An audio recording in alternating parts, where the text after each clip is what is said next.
En un mundo donde todos estamos interconectados con todos. Sean bienvenidos a El Podcast.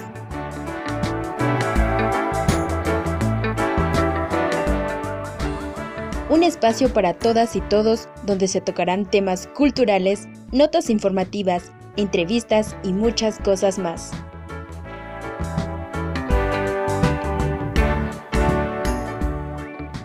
El Podcast con Mario Mazariegos. Comenzamos.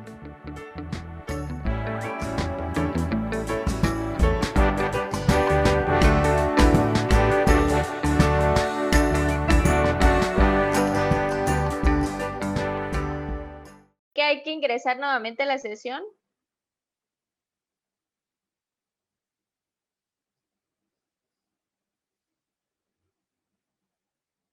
Te pido una tremenda disculpa, ¿sale? O iniciamos en 3, No te preocupes. 2, 1. Hola, ¿qué tal amigos y amigas del podcast con Mario Mazariegos? Muchísimas gracias por estar presentes en este día. Hoy traemos un episodio muy especial, un episodio muy interesante. Hoy traemos a una criminóloga que se ve que es muy apasionada a lo que se dedica, está relacionada a las cuestiones de penitenciarías. Y, ¿por qué no te presentas? Para que lo sepamos de ti, a qué te dedicas, qué es lo que haces, qué es lo que has hecho, y ya para entrar de lleno a esta charla que al final de cuentas siento yo que va a ser muy interesante para toda la gente que hoy nos va a estar escuchando y viendo en las diferentes plataformas. Ok, pues bueno, buenas noches. La verdad es que agradezco el espacio, agradezco la apertura de la invitación, justo porque siempre quienes nos dedicamos a los centros penitenciarios o al sistema penitenciario, estamos buscando un espacio para poder visibilizar el trabajo que se hace ahí. Y entonces, la verdad es que agradezco mucho el interés que mostraste en el tema y yo considero que va a ser una charla muy interesante. Con respecto a tu pregunta, ¿quién soy? Bueno, soy una mujer de 29 años, soy criminóloga, estudié la licenciatura en criminología, tengo una maestría en ciencias penales y desde que egresé, que fue más o menos en el 2013, empecé a dedicarme al sistema penitenciario. Estuve 3 años dentro de centros de internamiento para adolescentes, que bueno, comúnmente se conocen como menores infractores. Obviamente estuve de criminóloga ahí y pues bueno, en ese tiempo el sistema era diferente y te permitía como analizar la conducta de los adolescentes. Después hubo una reforma y entonces me llega la invitación de formar parte o más bien de dirigir la coordinación de criminología, pero ya trabajando directamente en los centros penitenciarios de adultos y a partir de ahí, del 2016 a la actualidad, formo parte de la coordinación y pues bueno, superviso lo que criminología hace dentro de los centros penitenciarios o dentro de las cárceles, como comúnmente lo conoce la gente. Y bueno, en cuestión de formación, bueno, me faltó decir que además de este trabajo, también doy clases dentro de una universidad, imparto la materia de criminología, imparto, pues bueno, materias relacionadas a mi perfil. Y ahora sí, mi formación, además de haber estudiado una licenciatura, la maestría, pues he tratado siempre de especializarme en el tema de los centros penitenciarios, porque pues considero que ahí ya hice una carrera y entonces básicamente estoy como siguiendo la línea porque creo que vale la pena, ¿no? Seguir como alimentando la experiencia que voy adquiriendo. Y pues bueno, un tiempo estuve en Estados Unidos, ahí tengo una especialidad, por así decirlo, en una escuela de policías en Maryland. Fue un curso o bueno, una especialización en mujeres privadas de la libertad. Y también pues he tenido algunas otras certificaciones. Estuve, bueno, en el 2017 la Comisión Nacional de Seguridad me reconoce una trayectoria en el sistema penitenciario y me dio una medalla en ese tiempo. Y, y aparte tengo una certificación por la Asociación Americana de Correccionales para poder supervisar el funcionamiento del sistema penitenciario, pero específicamente aquí en Chiapas, que es el lugar donde trabajo. Y pues siempre trato como de estar formándome, de actualizándome, de aprender y de hacer pues lo mejor posible mi trabajo, porque me parece que es importante el tema de la reinserción social para todos, ¿no? Para la sociedad en general y sobre todo en temas de seguridad. Y pues bueno, esa soy. Excelente, excelente. Para que la conozcan a ella es Keila.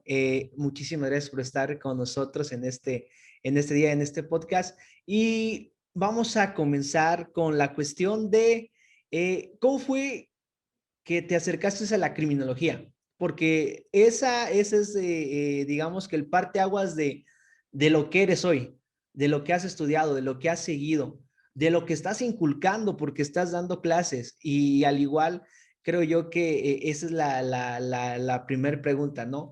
¿Cómo fue ese acercamiento? ¿Cómo fue ese primer paso para que estés ahorita donde estás construyendo lo que estás construyendo y cimentando lo de tu futuro al igual?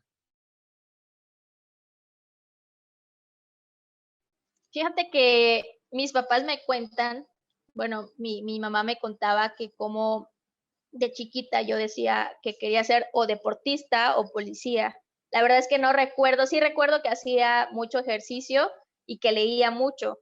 Y recuerdo muy bien que me encantaba como esta parte de analizar la conducta de las personas, analizar el por qué actúan así. ¿No? Recuerdo muy bien una vez, estaba con un amigo y mientras él me contaba algo, yo estaba como anotando, ¿no? Todos los gestos que hacía, el cómo actuaba, lo que decía. Y él me dijo así yo te estaba hablando que esto fue como en la secundaria, y él me dijo, oye, ¿por qué anotas? Me dijo, ¿por qué me estás anotando?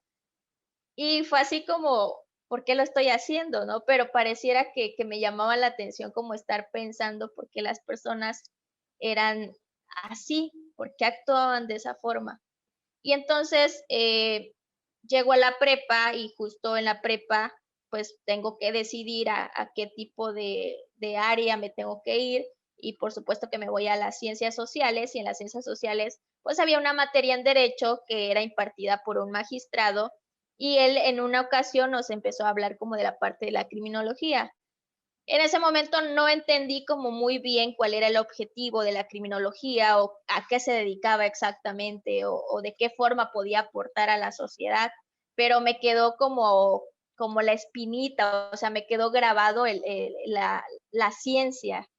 Y, y justo yo creo que pues no sé, pareciera que todo se va dando, ¿no? Porque a pesar de que tenía mil ideas bueno, voy a estudiar, no sé, administración, no, pero mejor sí me voy a dedicar al deporte, voy a estudiar educación física. O sea, realmente no era que se fuera dando hacia otra materia.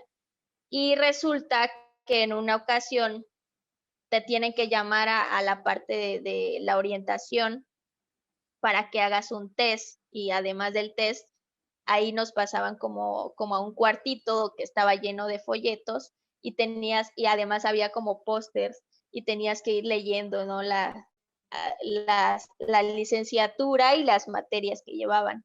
Y entonces había un folletito que me llamó la atención porque creo que la criminología de repente y sobre todo en esos años era como oscurilla, ¿no? El folletito así negro y como muy relacionado al oscuro. Y me llamó la atención y entonces justo lo empiezo como a hojear y ahí veo pues materias psicología criminal, que derecho penitenciario, que por ejemplo había materias de sociología criminal, ¿no? Fotografía, porque ahí había una combinación, ¿no? Entre criminología y criminalística, pero estaba como más enfocado a la criminología.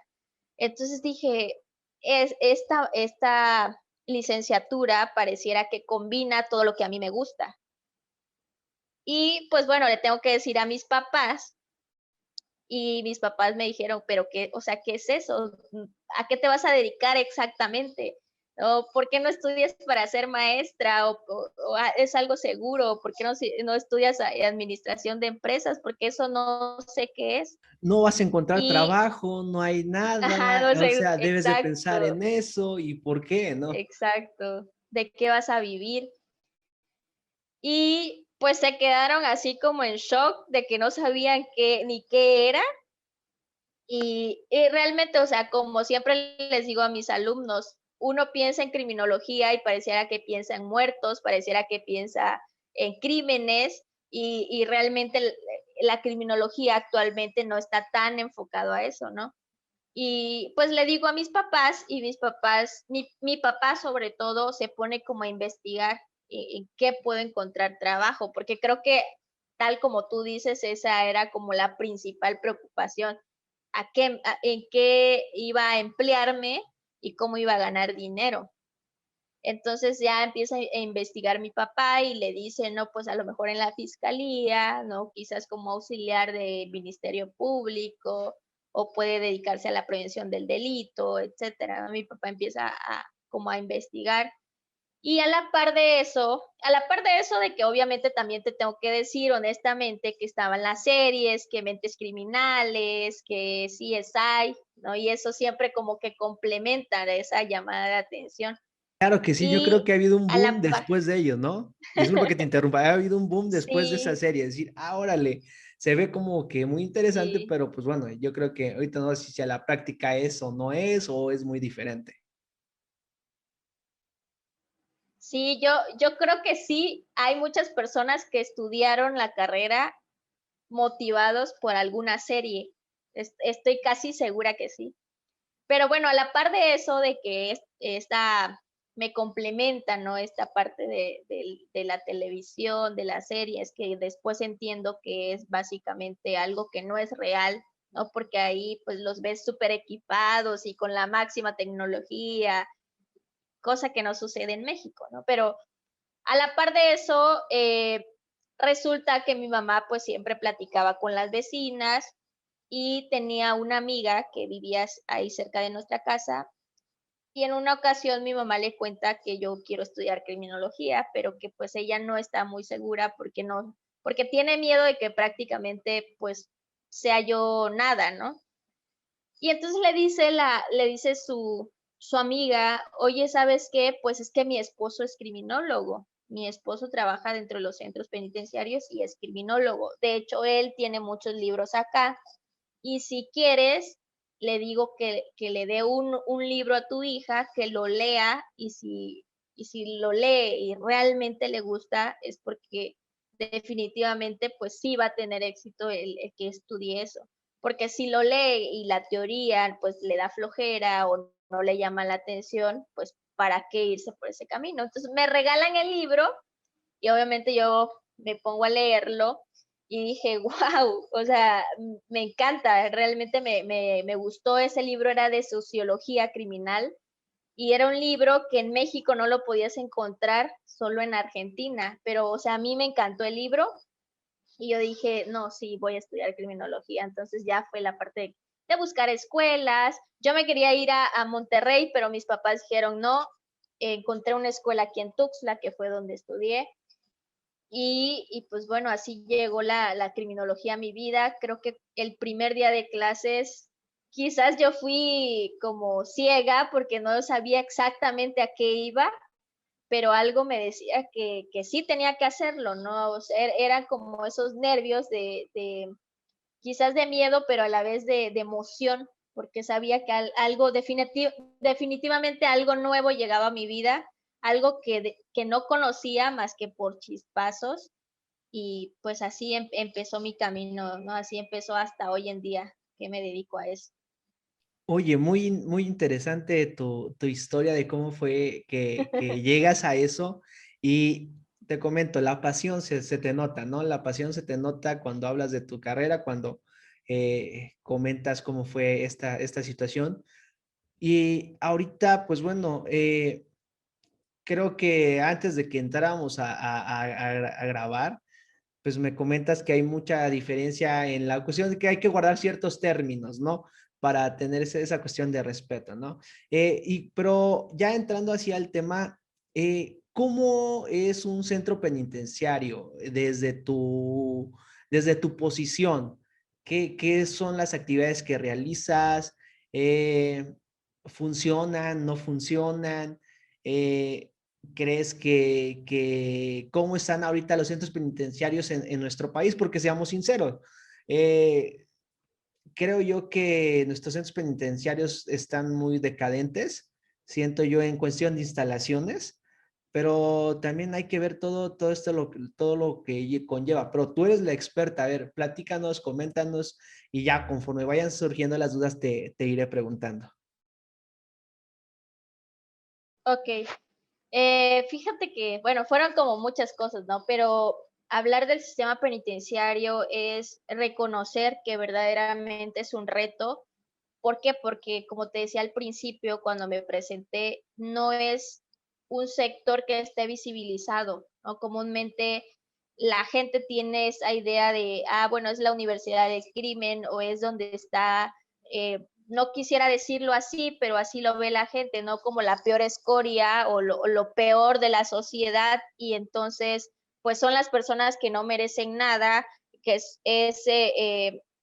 incluso muchas administraciones públicas de muchos presidentes han venido como con esta idea de prefiero invertir en una escuela antes de invertir en un centro penitenciario.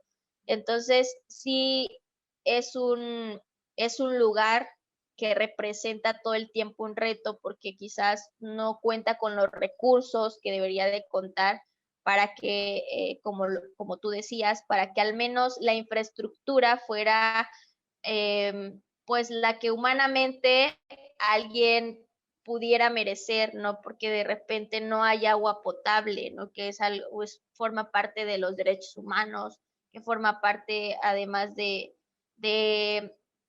además de que te ayudan, ¿no? Como a poder cumplir con esas necesidades básicas que uno tiene. Entonces, de repente sí las condiciones llegan a ser inhumanas, pero varía dependiendo tanto el centro como el estado, como el fuero, ¿no? Porque tenemos básicamente centros penitenciarios estatales, que es el lugar donde yo me he desenvuelto, y además existen centros penitenciarios federales, que los federales son, la realidad viene siendo un poco distinta, porque los recursos llegan pues más fácil a los centros penitenciarios federales, que comúnmente se conocen como ceferesos, a diferencia de los estatales. Y entonces también hay que saber que pues muchas veces a lo mejor el presupuesto sí está planteado a nivel federal, pero pues viene hacia abajo, viene cayendo hacia abajo, lo van ordeñando y cuando llega donde tiene que llegar, pues ya no llega nada. Eso creo que te permite tener como esta lucha de decir, que eso ya, de ya no permitir que eso suceda, porque al final también necesitas las herramientas para tú poder reinsertar a las personas. Y también en México tenemos como esta supervisión de derechos humanos, que hoy en día es un tema que está como muy fuerte, y pues tú tienes una responsabilidad, ¿no? Como especialista que formas parte de. Entonces, tienes que estar ahí pendiente. Y a la pregunta de en la actualidad, ¿cómo estamos? Justo estamos en esta transición, porque anteriormente solo escuchábamos hablar de qué torturas, qué corrupción, qué autogobierno, ¿no? Que delitos de cualquier tipo dentro de los centros, que tráfico de armas, de celulares, de droga, de lo que tú quisieras, y no era tan supervisado. Entonces ahorita lo que se pretende hacer con una reforma o bueno, con una nueva iniciativa y una implementación de una ley, que es la Ley Nacional de Ejecución Penal, que tiene que cubrir a todo el país, se pretende que se protejan mucho más los derechos humanos en temas como lo que te decía del agua potable y que la autoridad básicamente tenga una responsabilidad mucho más directa, pero no solamente la autoridad, porque ahorita con este modelo existe una corresponsabilidad que tenemos que participar sí o sí todos, hablando sobre todo del ámbito público, de las diferentes secretarías, Secretaría del Deporte, del Trabajo, de Economía, de Educación, de Salud. Ahora sí, las diferentes secretarías ya tienen una responsabilidad directa porque ya te lo dice la ley. Y si tú no aportas algo al sistema penitenciario, entonces estás cayendo en una omisión. Y también como una invitación, porque tal cual la ley no lo dice, pero como una invitación también el ámbito privado, las empresas, ¿no? Ayúdame, por ejemplo, a emplear a alguien que está egresando o que está obteniendo su libertad de un centro penitenciario para que tenga más herramientas, por ejemplo, de tener un trabajo y no vuelva a robar. Pero Claro. ahorita, pues, básicamente te dice, todos tenemos que participar. Ya no recae la responsabilidad solamente en la autoridad penitenciaria. Pero si tú vas y preguntas con las secretarías no saben que existe esa ley, no saben ni siquiera en qué artículo los está refiriendo a ellos, y entonces todavía no están participando. Por eso te decía, estamos en una transición. Ahorita nosotros tenemos que decirle a las secretarías, oye, aquí te están llamando, aquí te están diciendo que tienes que hacer algo. Pero pues todavía, incluso nosotros en Chiapas, todavía quizás estamos como un poco lejos de cumplir exactamente lo que la ley te pide. Y bueno, ya por último, ¿no? Para darte otra idea, es que el sistema penitenciario cambia todo el tiempo. ¿Por qué? Porque, por ejemplo, hace unos días se reformaron unos artículos y entonces se decidió o decidieron más bien los legisladores que iban a aumentar el catálogo de delitos que ameritaban la prisión preventiva. Y eso implica que haya más personas que ante este supuesto de haber cometido un delito y dentro de estos delitos aparezca el que amerita prisión preventiva, entonces tienen que irse a los centros penitenciarios. Y esto te lo digo porque estaba cambiando esta realidad de un hacinamiento, de una sobrepoblación. Como bajaron los delitos de que ameritaban la prisión preventiva, bajó la población, pero ahorita vuelven a aumentar los delitos y entonces va a aumentar la población. Y quién sabe, al menos aquí en Chiapas no hay sobrepoblación, pero sí quizás en una línea están otros estados de pasar de estar como en la población adecuada a llegar a la sobrepoblación. Entonces sí es un tema que vamos a ver cómo pues queda ahorita, cómo nos acomodamos con estas reformas, está cambiando el sistema. Claro, comentaba sobre el trabajo en equipo que debe de haber entre las diferentes secretarías. Me imagino que pues si antes de pandemia era complicado, ahora en pandemia pues fue muy diferente, ¿no? Y ahorita con esta cuestión de la sobrepoblación que comentas que pues puede, que acá en Chiapas no hay, pero se ha visto que en otros estados y eh, en otros penitenciarías se encuentran, cómo poder actuar ante eso, pues también, cómo poder actuar. Y también desde cuánto tiempo pueden recibir a una persona por delito muy chiquito, podríamos decir, por leve, de cuántos son días, meses, hasta cuánto se puede quedar una persona en una penitenciaría estatal. Porque me imagino que debe de haber diferencia entre estatal y federal, ¿no? En cuestiones de tiempo que se puede tener a una persona ahí en la penitenciaría.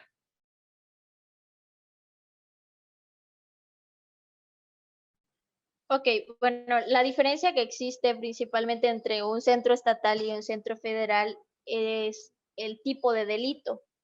Existen delitos del fuero común que son investigados por el Estado y existen delitos que están catalogados como del fuero federal y que son investigados por la federación.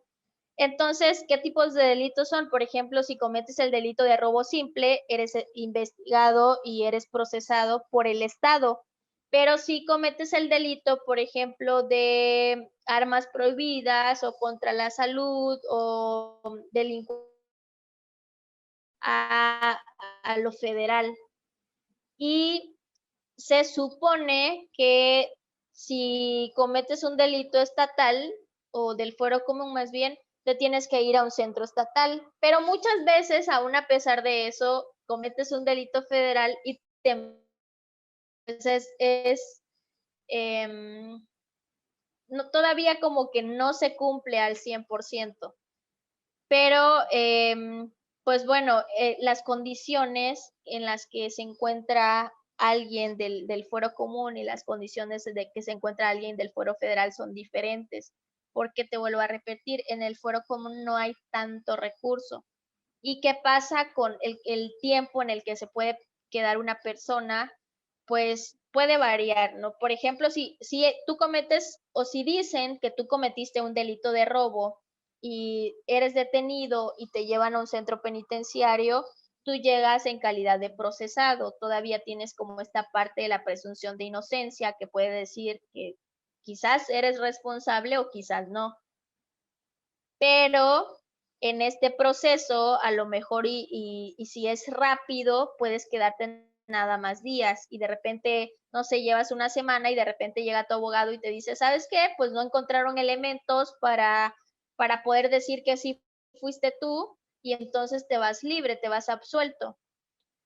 Pero tu realidad cambia cuando o pasan meses o pasan años y de repente llega tu sentencia. En lugar de que te digan, sabes que no encontraron elementos o ya se dieron cuenta que no fuiste tú, resulta que te dicen que sí hay elementos y que sí fuiste tú el responsable y te dan una sentencia. Entonces, dependiendo del delito, es el tiempo que tú te vas a quedar, porque yo he visto, por ejemplo, por robo simple, que de repente se quedan 1 año, 6 meses, y también, por ejemplo, hace poco veía una sentencia de 90 años por secuestro. Entonces, puede variar muchísimo dependiendo del delito, dependiendo también si reincides, porque, por ejemplo, llegas por un robo simple, te dan 1 año, 6 meses, te vuelven a detener porque volviste a robar, te dan otra sentencia, pero ya no te van a dar quizás el año, 6 meses, quizás ya te van a dar 3 años. Entonces, depende mucho también de si ya eres un cliente, por así decir, o y del delito. Básicamente es eso, no puede variar por persona. Claro, dentro de las personas que se encuentran ahí, realizan algunas actividades en las cuales pues se puedan distraer, o he visto que también, bueno, allá en Tuxtla está también donde pueden vender artículos hechos por personas que están así recluidas en un centro penitenciario, ¿no? ¿Cuál es en sí esta parte que pues también ellos necesitan distraerse? Necesitan ver y pensar realmente pues por qué hicieron el mal, y hay algunos que pues ni porque hicieron el mal, lastimosamente ahí están, y ver esa situación, ¿no? Y, y cuál es en sí también la función de la criminología en un centro penitenciario. En sí también es esa parte, ¿cuál es tu función? ¿Cómo los ayudas o en qué estás ahora sí laborando en esa parte? Ok, bueno, contesto la primera. ¿Qué actividades tienen? Tienen diferentes actividades. Fíjate que la Constitución ahorita nos dice, y también la Ley Nacional de Ejecución Penal, nos dice que nosotros al trabajar con la población tenemos que llevar a cabo 5 ejes. ¿Cuáles son los 5 ejes? Bueno, salud, deporte, educación, trabajo y capacitación. Entonces, este es como tu base que te permite ir trabajando cada uno de los ejes con la población de forma individual o de forma grupal.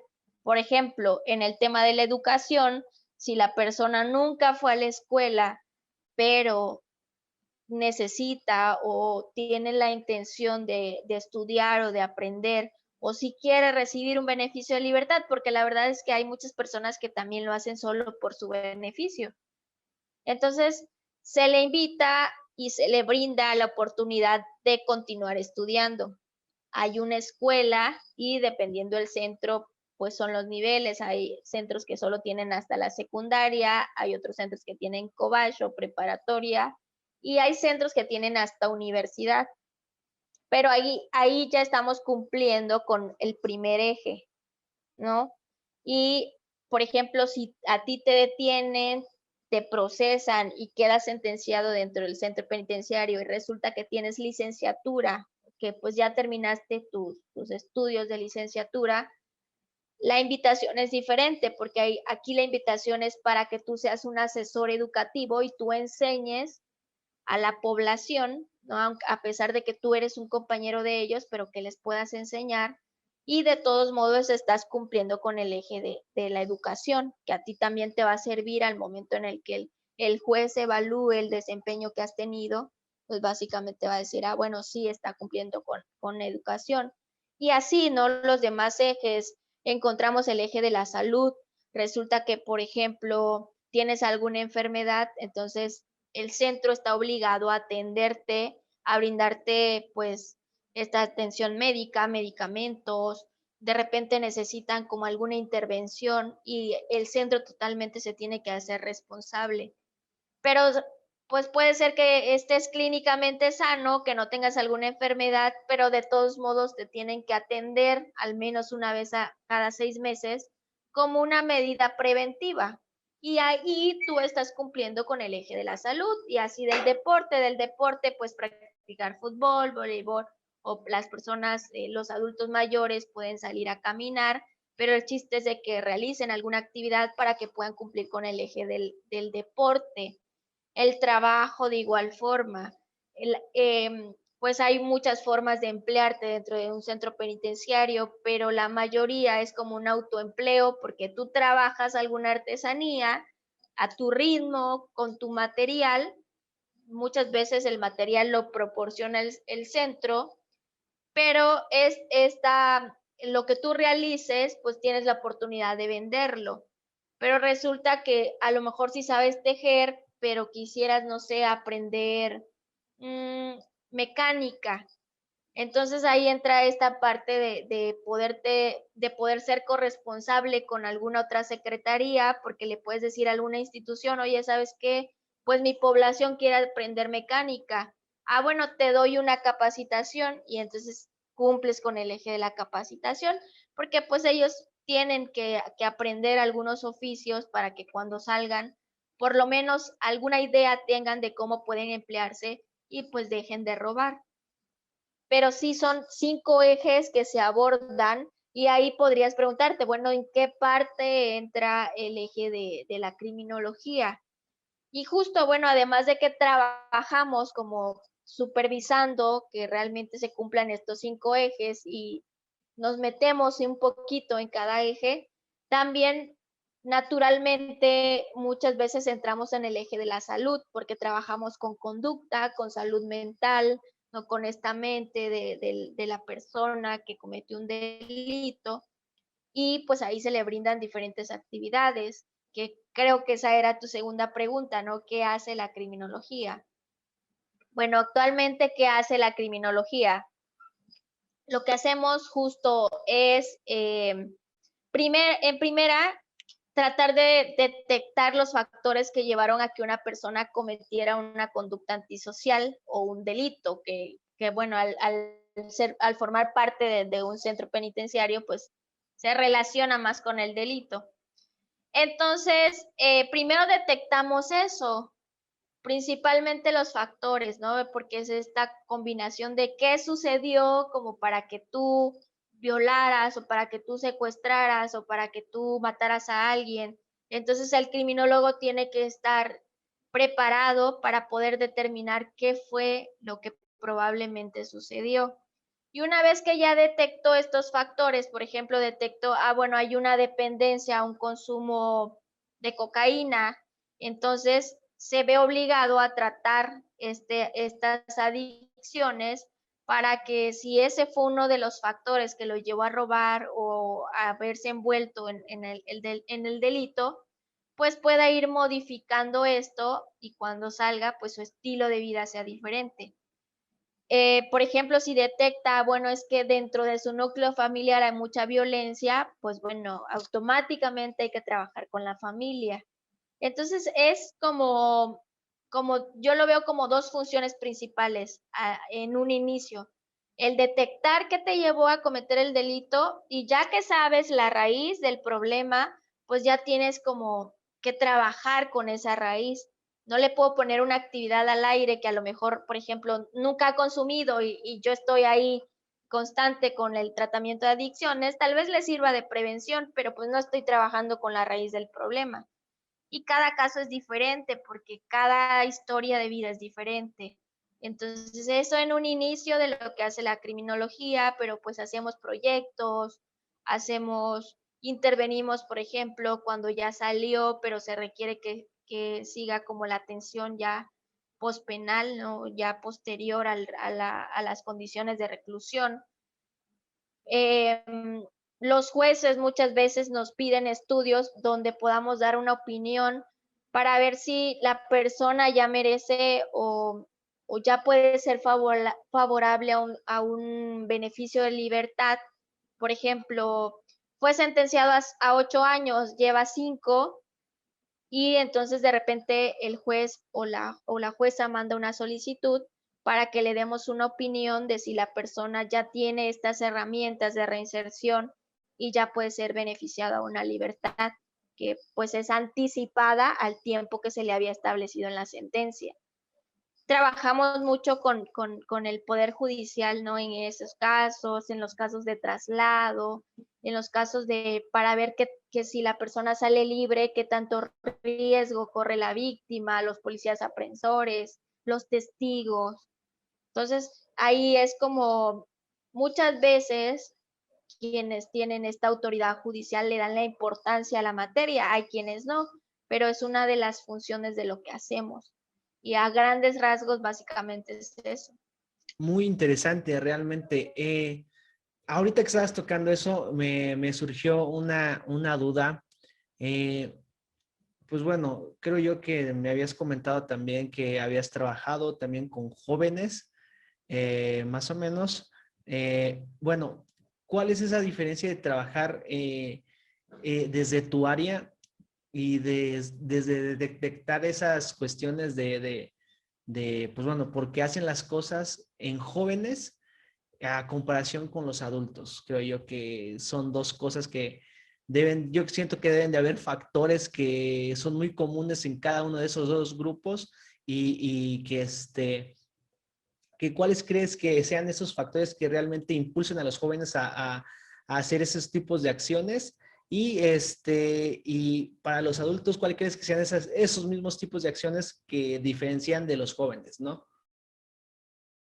Ok, fíjate que son sistemas diferentes justo porque actualmente el sistema de justicia que tenemos en México te dice que en cuestiones de adolescentes, de niños y adolescentes, niños, niñas y adolescentes, básicamente ellos son un grupo en condiciones de vulnerabilidad, es decir, te dice el sistema que realmente ellos pudieron ser influenciados por muchas cosas o que quizás en ese momento no estaban 100% con la capacidad de juicio de poder determinar si lo que estaban haciendo estaba bien o estaba mal.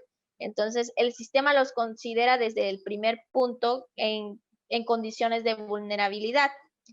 Pero bueno, en esta experiencia que yo tuve de trabajar con ellos, creo que los factores son principalmente la familia. La familia muchas veces nunca nunca les impone, no impones, nunca más bien nunca les enseña a respetar reglas, a respetar normas.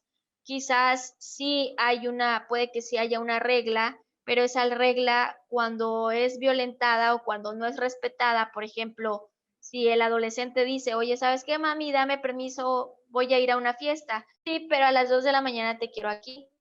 Y si el adolescente no cumple esa regla, llega, pero a lo mejor te dije a las 2 de la mañana, ay, sí, pero es que estaba, y bueno, ahí ya quedó, o sea, ya no hubo como una sanción. Entonces, el niño y adolescente se va acostumbrando a no respetar o a creer que puede violentar estas reglas y que puede manipular a la autoridad, que en un inicio estas figuras de autoridad son papá o mamá o quien te haya criado, no pueden ser abuelitos, tíos, a quien se haya hecho cargo de tu crianza. Entonces, hay muchos factores, eso, el hecho de que las mismas figuras de crianza consuman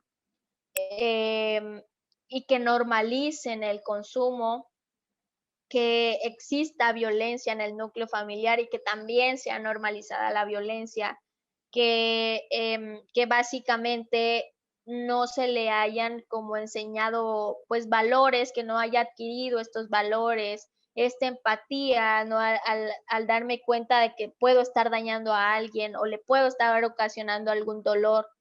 Eso es principalmente, y también en niños y adolescentes hay mucho consumo desde muy temprana edad, o sea, era algo que a mí me impresionaba porque ya tenían una carrera de consumo de repente desde los 6 años, pero una dependencia bastante grande. Y y bueno, el hecho de que puedan también tener como este estilo de vida y que nadie los corrija y que nadie les diga que no está bien o que nadie les enseñe que no deben de hacerlo así.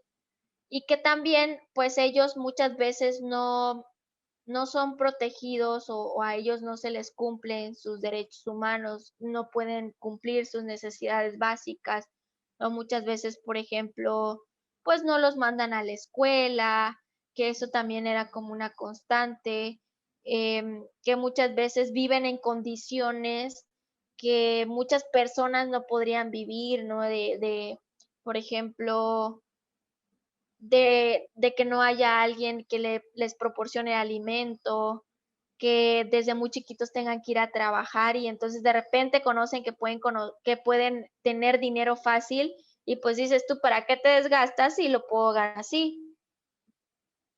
Hay mucha influencia también del medio ambiente porque de repente es como muy fácil cuando no encuentras algo en tu casa, pues relacionarte con otras personas que a lo mejor te dan comprensión, que a lo mejor te dicen, oye, aquí estoy, te escucho, pero puede que esas personas sean pandilleros o puede que esas personas se dediquen a cometer estas conductas antisociales. Y y yo creo que las dos constantes que vi siempre fueron principalmente la familia y el consumo. Y en adultos, pues ya es diferente porque resulta que en los adultos, pues tú ya eres 100% responsable de lo que estás haciendo. Se supone que tú ya adquiriste todo lo necesario para saber cuándo debes de actuar socialmente y cuándo tú estás transgrediendo una norma. Pero aún así hay muchas personas que hacen esta transgresión. Y entonces, de hecho, hace poco se empezó a hacer una investigación dentro de los centros de aquí de Chiapas. Y fíjate que una de las constantes en delitos o un número de población como muy constante es entre los 18 y los 29 años.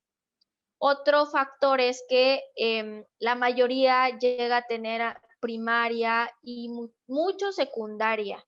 Sí hay quienes, por ejemplo, llegan con licenciatura, pero bueno, de 30 personas puede que sea uno, pero la mayoría tiene como esta primaria. Hay consumo, se vuelve a repetir lo de la familia, no hay muchas oportunidades para poder estudiar, empiezan como económicamente no están como en situaciones, la mayoría pues no muy favorecidas. Y por supuesto también hay situaciones psicológicas, el hecho de que la mayoría no está acostumbrado a tener inteligencia emocional, a tener este autocuidado en la salud mental, que por ejemplo a controlar tus impulsos, a saber cuándo estás siendo agresivo, a saber cuándo estás en alguna depresión o a saber cuándo tienes una pobre tolerancia a la frustración. ¿Cómo es una pobre tolerancia a la frustración? Cuando tienes conflictos no sabes cómo lidiar con eso. Por ejemplo, resulta que terminé con mi novia y lejos de tratar de canalizar eso a algo positivo, pues me voy a tomar toda la semana, ¿no? Y estoy echando trago toda la semana. Eso es no saber cómo, cómo manejar un conflicto y eso es una pobre tolerancia a la frustración. Yo he visto esa constante de la pobre tolerancia a la frustración como bastante, bastante fuerte. Y básicamente, pues eso, es eso, ¿no? Pero definitivamente cada historia es diferente, tienes que individualizar las historias porque cada uno pues lleva una historia de vida distinta. Em, Sucede mucho con las mujeres, ¿no? Privadas de la libertad. Muchas veces son señaladas de que pues, la mayoría llega como a cometer un homicidio en contra de la pareja, pero tú tienes que conocer la parte del por qué cometió el homicidio. Y de repente te encuentras que esta persona pues era violentada constantemente y no podía salir de esa violencia porque no le hacía caso la autoridad, porque si iba a la fiscalía la tiraban a loca, porque el MP ya le dijo, ay, pero ahí vas a regresar con él, ¿para qué me desgasto haciendo el acta? Entonces, eso de repente llega a un hartazgo que un día pues puede que llegue y mate al esposo o a la pareja y es ahí donde tú tienes que conocer pues esta historia, debes de saber el por qué y no es pues no es como justificar, ¿no? Tengo que aclarar que no es justificar la conducta, pero sí trabajar con la raíz, ¿no? Pasa como si vas al médico y dices, me duele la cabeza, pues el médico tiene que conocer la raíz del por qué te sientes así, porque si no, capaz que te da una pastilla para el dolor de estómago y no te vas a sentir mejor. Justo así funciona. Muy interesante todo esto y tienes mucha razón. Hay que conocer las historias, el trasfondo, el que hay y el por qué actuaron, ¿no? Y de hecho estaba en el episodio pasado platiqué con una amiga que es activista feminista y todo y mencionaba que la mayoría de las mujeres que están recluidas es porque pues actuaron en defensa propia porque pues no está a veces esa situación de que pues llegan y quieren pedir ayuda y nadie las escucha, les dan el avión y toda esta situación, ¿no? Eh, Ahora, quiero hacerte una pregunta muy personal. Eh, para ti, como mujer, en tu área, ¿hay muchas mujeres? ¿Hay pocas mujeres? Eh, ¿Hay algo de machismo en tu área como tal, como criminólogo? Porque siento yo, y la vez pasada lo platiqué con Alice, una gran amiga nuestra, que pues bueno, ella también es una de las pocas mujeres que pues está en esa situación de, ella es criminalista forense y pues bueno, no hay muchas personas en su rama, ¿no? En tu rama, ahí donde estás ahorita en la cuestión de sistemas penitenciarios, hay muchas, pocas mujeres, 50 y 50. Y otra preguntita, los hombres que están recluidos se abren fácilmente contigo por ser mujer o prefieren platicar mejor con un hombre o cómo está esta situación. A ver. Ok, bueno, la primera pregunta. Fíjate que en criminología específicamente hay, la mayoría son mujeres, hay dos hombres, la mayoría son mujeres, pero en criminología, de hecho, durante un tiempo solo hubieron mujeres y hay coordinaciones, ¿no? Subiendo como el rango, hay coordinaciones, la coordinación de psicología, la coordinación de deportiva, odontología, criminología, trabajo social. En las coordinaciones hay 50 y 50. Subimos más de nivel, ¿no? Ya como los rangos altos, ya jefes, y ahí no hay mujeres. Entonces, se emplea a la mujer, sí, pero como en los rangos bajos. Como obreras, Históricamente, podríamos decir, ¿no? O sea, ok, sí, las mujeres van a ser mano de obra van a llegar algunas al segundo nivel, pero pues para el mando va a ser directamente para hombres. Y yo creo que al final de cuentas estamos en una estructura muy vertical y debe ser horizontal para que todos tengan oportunidades. Pero bueno, sigue platicando. Sí, sí, pues es que supongo que tu amiga te habló de este sistema patriarcal que tenemos, ¿no? Que representa verdaderamente un reto. Y ahorita que yo tengo como una conciencia feminista, que tengo este acercamiento, entonces me pongo como a analizar esta parte, ¿no? Del cómo está estructurado en las jerarquías. Y entonces me encuentro con eso, ¿no? Justo hace unos días lo analizaba y me encuentro con eso, que los rangos altos todos son hombres. Y tú dices, bueno, yo como mujer tengo la capacidad de poder dirigir, de poder supervisar, de poder tener el mando, pero históricamente, como te mencionaba, sobre todo en cuestiones de la policía, ha sido bastante complicado que las mujeres puedan tener una participación importante, porque culturalmente la policía, la verdad es que es machista, ¿no? Muchos son machistas, muchos dicen tú no lo puedes hacer, no solo yo puedo proteger a la ciudadanía, estas actividades son como rudas, solo lo voy a hacer yo, o a ver tú, a ver aguántate que te pongan gas pimienta, por ejemplo, o tú como mujer no vas a aguantar. O cuando estás en la escuela de formación policial, pues igual, ¿no? Todas las actividades que tienes que hacer, pues pareciera que están como más enfocadas a los hombres. Pero pues en realidad yo creo que nosotras, las que ya tenemos esta conciencia, tenemos que trabajar para que toda esta realidad pueda irse modificando. Justo hace ratito, porque estoy en una escuela de formación feminista y justo hace ratito que nos estaban impartiendo un tema, yo le decía a la ponente que ahorita que tengo este acercamiento con el pues feminismo y que yo ahorita ya acepté, ¿verdad? Ya me dieron el cargo de que soy feminista, porque pues sí, o sea, ya me reconozco como feminista. Básicamente le decía que entraba en conflicto. ¿Por qué en conflicto? Porque resulta que yo trabajo con la mayoría de la población que son hombres y estos hombres son los agresores, justo son los que violaron, justo son los que mataron y de repente tienes tú que supervisar que se les cumplan los derechos humanos, y de repente tienes que supervisar que tengan todas las condiciones o que adquieran herramientas a través de las diferentes actividades para que se puedan reinsertar. Es decir, tienes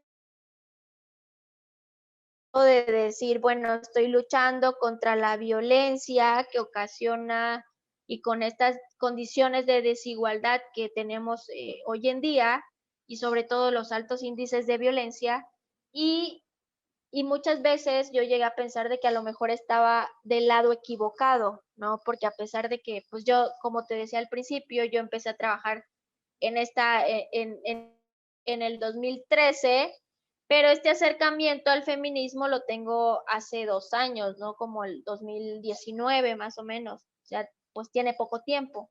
Pero sí, muchas veces he dicho, híjole, estaré del lado equivocado o no estoy haciendo lo que debería como mujer feminista, pero también empecé a darme cuenta que, por ejemplo, hace poco igual me pasó un caso en el que me decía el agresor o la persona que cometió la conducta, me decía, oye, ¿sabes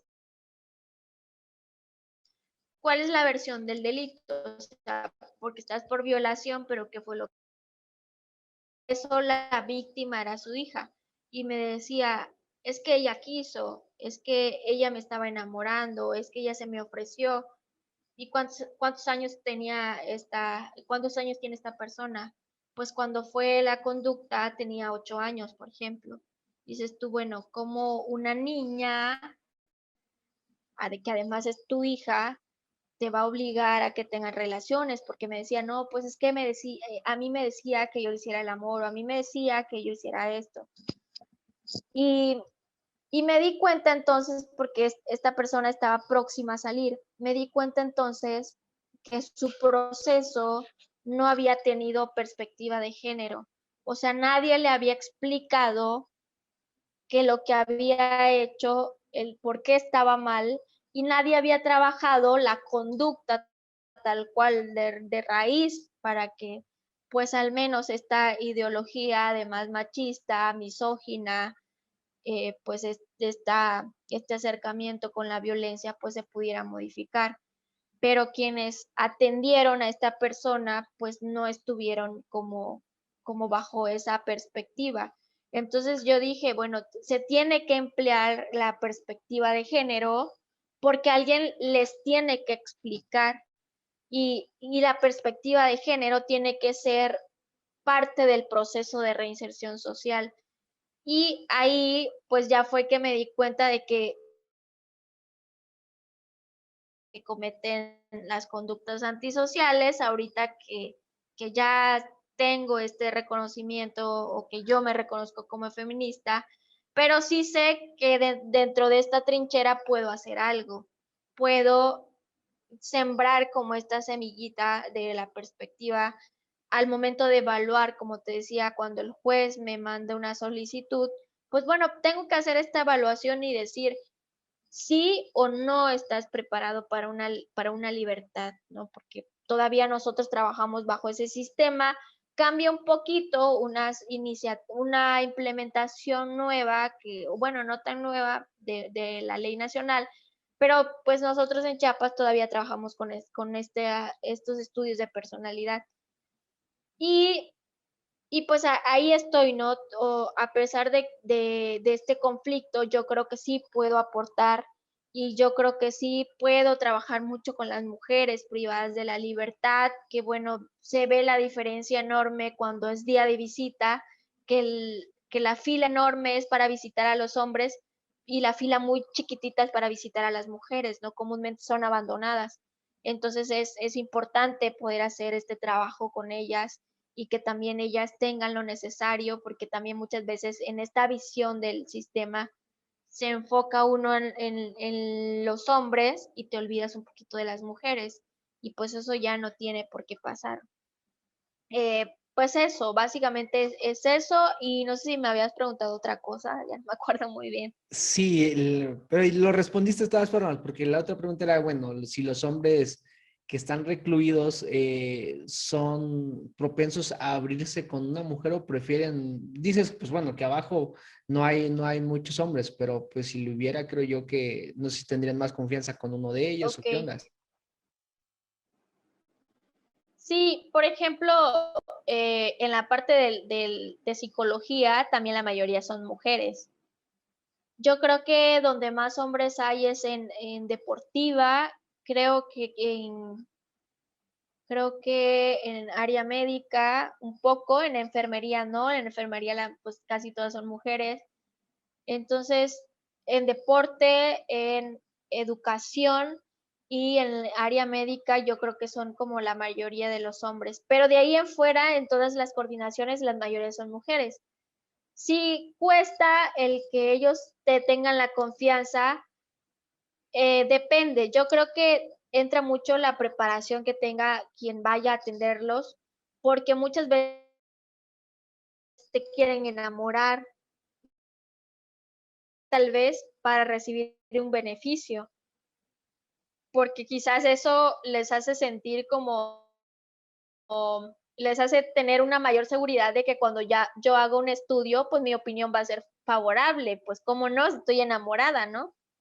Eh, pues manipulan, te quieren dar como una imagen de algo que no son y yo creo que donde más cuesta o cuál es el reto más grande son los delitos sexuales, ¿no? Porque pues que te lo cuente un hombre es bien difícil porque la mayoría lo niega. Entonces, cuando tenemos oportunidad, por ejemplo, cuando atender a un adolescente que estaba por un delito sexual y me daba cuenta que prácticamente pues no iba a tener la apertura conmigo, canalizaba, porque pues sí hay compañeros, ¿no? Lo canalizaba con un hombre y veíamos qué resultado tenía. Pero pues depende también mucho de la técnica que tú utilices, porque de repente pues no tienes que ser tan formal, tienes que ser un poquito informal y tratar de ganarte la confianza, de que sientan la parte de establecer el rapport y que realmente pues sí de repente sí te cuentan muchas cosas, ¿no? Sí, sí he tenido casos en los que sí te cuentan muchísimas cosas, pero sí, o sea, no podría decir, no, no hay casos donde no se aperturan con una mujer, porque sí hay casos y los tienes que canalizar. Claro,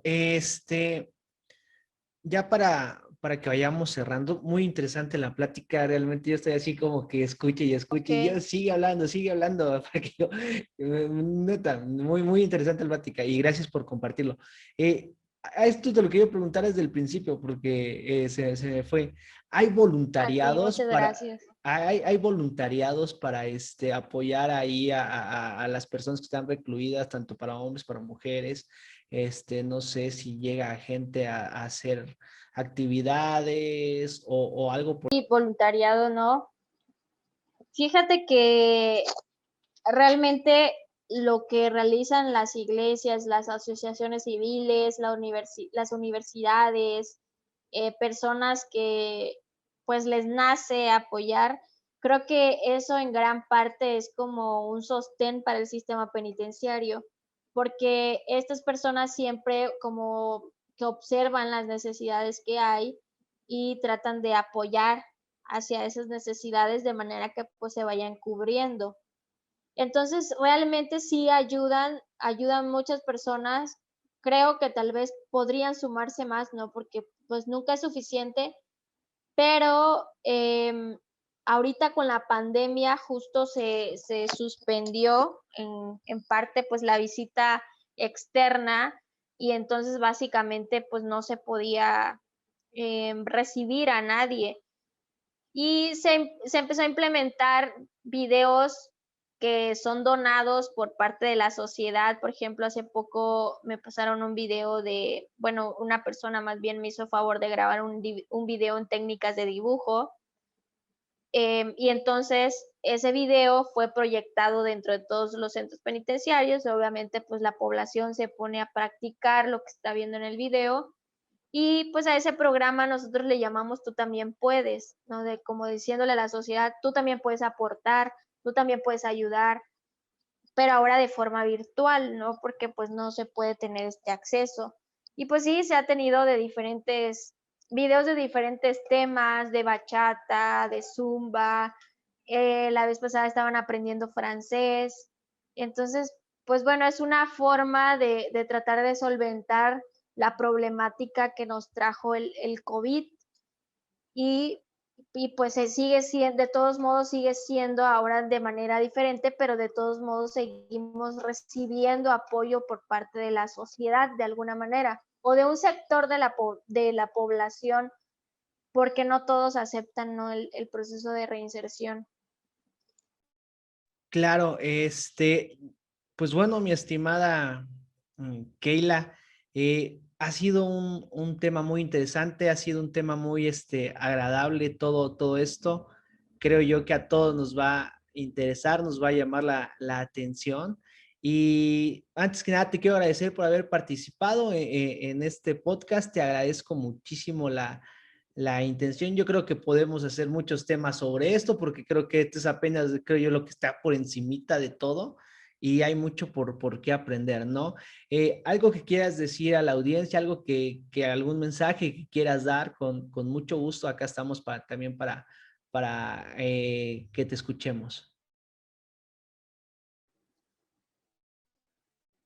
Pues lo que puedo decir es que creo que todos y todas debemos involucrarnos en la parte de la reinserción social, justo porque si hay más personas que se reinsertan, van a existir menos delitos, van a existir menos víctimas, va a reincidir menos la población y para poder llevar este proceso de reinserción adecuadamente, pues no solamente la autoridad penitenciaria tiene que hacer su parte, también todos y todas debemos de sensibilizarnos y de participar porque me parece que muchas veces nos llegamos a preocupar por los temas de inseguridad, pero tampoco nos involucramos.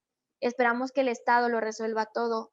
Y en esta participación ciudadana que debemos de tener, pues también es nuestra responsabilidad poder brindar algo pues de diferente manera, pero al final de cuentas aportar un granito de arena, y yo creo que eso también nos va a cambiar una perspectiva de vida, ¿no? El poder entender cuándo se merece una segunda oportunidad, creo que es importante y nos hace tener más empatía. Entonces, pues ojalá se puedan involucrar, ojalá puedan participar de diferentes formas, y pues siempre vamos a estar encantados de poder recibir cualquier tipo de ayuda.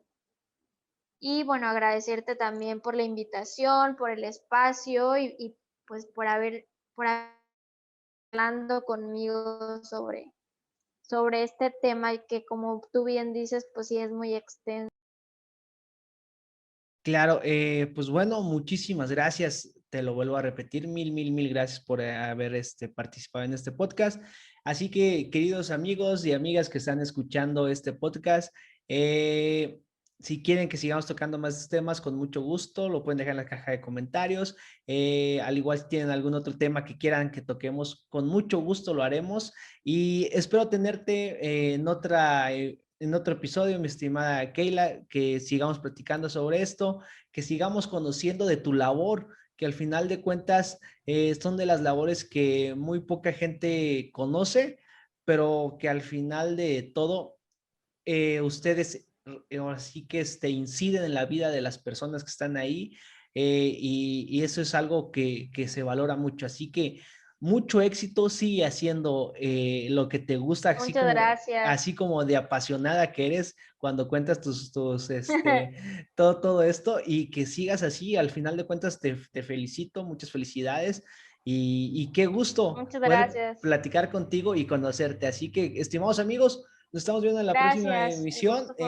Recuerden, todos los martes a las 10 de la mañana está saliendo el podcast, y hasta la próxima.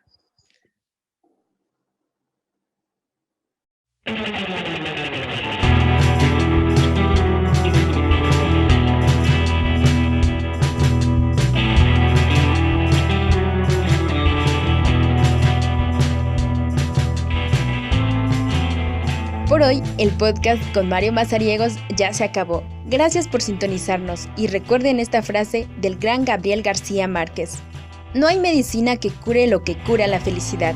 Hasta la próxima.